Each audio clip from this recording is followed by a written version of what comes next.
दोस्तों, अगर आपने इस कहानी का पहला भाग नहीं देखा है तो आई बटन में दी लिंक पर क्लिक करें और पहले उसे देखें ताकि आपको पूरी कहानी समझ में आए। पिछली रात अर्जुन के घर के बाहर जो हुआ उसने उसकी रातों की नींद उड़ा दी। लाल आंखों वाली परछाई उसे बार बार याद आ रही थी, लेकिन अर्जुन ने हिम्मत नहीं हारी।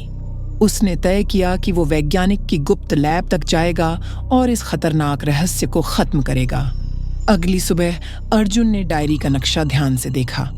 उसमें जंगल के अंदर एक गुफा का जिक्र था जो वैज्ञानिक की असली लैब का रास्ता दिखाती थी। अर्जुन ने अपनी मशाल, पानी और एक धारदार चाकू लिया और निकल पड़ा। जंगल में कदम रखते ही अर्जुन को एक अजीब सी गंध महसूस हुई, जैसे सड़े हुए मांस की। रास्ते में जगह जगह खून के निशान और हड्डियां बिखरी हुई थीं। अर्जुन के कदम भारी हो रहे थे, लेकिन वो रुका नहीं। कुछ देर बाद उसे एक पुरानी और टूटी फूटी गुफा दिखी। गुफा के बाहर बड़े बड़े पेड़ों की जड़ें फैली हुई थीं, जो इसे और डरावना बना रही थीं। अर्जुन ने गहरी सांस ली और गुफा के अंदर घुस गया। गुफा का रहस्य, गुफा के अंदर का नजारा और भी भयानक था। दीवारों पर अजीब चित्र और खून से सने निशान थे। चलते चलते अर्जुन को एक बड़ा लोहे का दरवाजा मिला। दरवाजा आधा खुला हुआ था। अर्जुन ने मशाल से रोशनी करते हुए अंदर झांका। अंदर वैज्ञानिक की गुप्त लैब थी। जगह जगह टूटी हुई शीशियां, कांच के बड़े बड़े कंटेनर और अजीब से पाउडर के ढेर थे। दीवार पर एक बोर्ड लटका था जिस पर लिखा था, मौत यहाँ है, लेकिन जो इसे समझ ले वही जीवन को पा सकता है। अर्जुन ने कमरे को ध्यान से देखना शुरू किया। तभी उसे एक बक्सा दिखा जिस पर ताला लगा था। अर्जुन ने चाकू से ताला तोड़ दिया। बक्से के अंदर एक और डायरी थी। डायरी का खौफनाक सच डायरी में लिखा था, अगर कोई इस डायरी को पढ़ रहा है तो इसका मतलब है कि मैं मर चुका हूं। मैंने जो इंजेक्शन बनाया वो केवल शुरुआत थी। असली शक्ति इस लैब के नीचे है।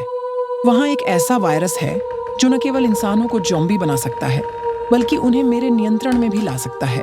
लेकिन अगर यह वायरस किसी गलत हाथ में गया तो पूरी दुनिया तबाह हो जाएगी। अर्जुन को एहसास हुआ कि इस लैब के नीचे एक और गुप्त जगह है। उसने कमरे को ध्यान से खोजना शुरू किया और फर्श पर एक दरवाजा देखा। वो दरवाजा भारी था, लेकिन अर्जुन ने अपनी पूरी ताकत लगाकर उसे खोला।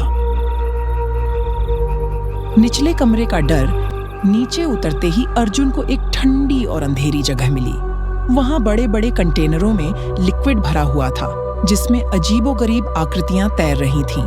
उनमें से कुछ ज़ॉम्बी जैसे दिख रहे थे। अर्जुन को यह समझते देर नहीं लगी कि यह वैज्ञानिक की असली प्रयोगशाला थी। अचानक पीछे से एक अजीब सी आवाज आई। अर्जुन पलटा तो उसने देखा कि एक ज़ॉम्बी उसके पास खड़ा था। अर्जुन ने मशाल घुमाई और उसे दूर भगाने की कोशिश की, लेकिन फिर एक और ज़ॉम्बी उसके सामने आ गया। अब अर्जुन चारों ओर से घिर चुका था। वह अपनी जान बचाने के लिए भागने लगा। तभी उसने देखा कि एक कंटेनर टूटने वाला है। कंटेनर से निकलने वाली गैस ने ज़ॉम्बीज़ को और ज्यादा ताकतवर बना दिया। नई चुनौती।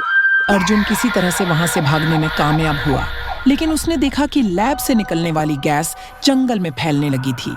ये वही वायरस था जिसका जिक्र डायरी में था। अर्जुन को समझ आ गया कि अगर इस गैस को रोका नहीं गया तो यह पूरे गांव और फिर शहर तक फैल जाएगी, लेकिन उसे नहीं पता था कि इसे कैसे रोका जाए। अंतिम मोड़। अर्जुन जंगल से बाहर निकल आया। उसने सोचा कि गांव वालों को इस खतरे के बारे में चेतावनी देनी होगी, लेकिन जैसे ही वो गांव पहुंचा, उसने देखा कि वहां अजीब सन्नाटा था। अर्जुन को ये देखकर झटका लगा कि गांव के कई लोग गायब थे और जो बचे हुए थे उनकी आंखें लाल हो चुकी थीं। वो सभी धीरे धीरे ज़ॉम्बी बन रहे थे। अर्जुन समझ गया कि उसे जल्द से जल्द इसका हल ढूंढना होगा, लेकिन सवाल ये था, वायरस को कैसे रोका जाए? वैज्ञानिक की डायरी में और क्या राज छिपे हैं? क्या अर्जुन इस तबाही को रोक पाएगा या खुद इसका शिकार बन जाएगा? जवाब मिलेगा अगले भाग में।